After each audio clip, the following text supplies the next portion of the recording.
I'm a mom of 4 boys, 2 of whom are deafblind due to Usher syndrome. I'm also a special education researcher in a field working with families who are deafblind.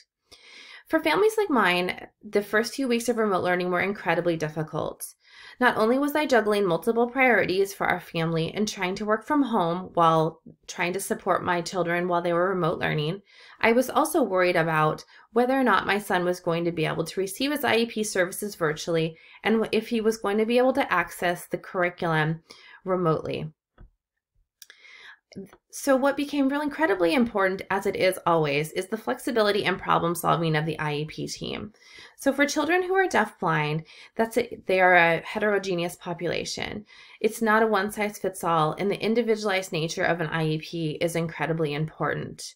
And so the flexibility and creativity of our IEP team and our ability to work together became incredibly important. We needed to find ways to make sure that he was going to feel supported during this time. And, what that looks like for us is, he's able to receive all of the services that he normally would receive. They just might look differently. So he's learning Braille at this time, and that's something we didn't have time for when we were in an in-person setting.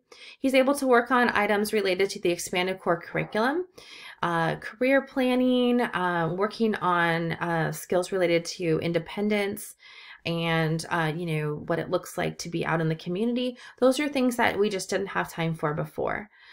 And and I asked my son about his experiences. He actually told me that he in many ways feels like he's more supported during this remote learning time than he was when he was in person. And I think that speaks to the flexibility and the collaboration of our IEP team and the ability to think outside the box. So I think it comes down to these positive results for my son come down to a few things. One, the collaboration among the IEP team, the family support that the IEP team is providing, those check-ins both with my son and our family, the strong communication between all of the IEP team in order to make this work. And the team is taking time to focus on not just the academics, but the social emotional needs of my son. They're checking in with him on a regular basis, just asking how he's doing and if there's any barriers to his learning. And then I'm also able to see firsthand what he's struggling with, and I'm able to share that with the team. And I think that's going to make me a better advocate as we go into the next season, whether or not that's fall or whenever we go back in person. I think we're going to be able to use that knowledge to be able to continue to be flexible and approach his learning needs in a collaborative way.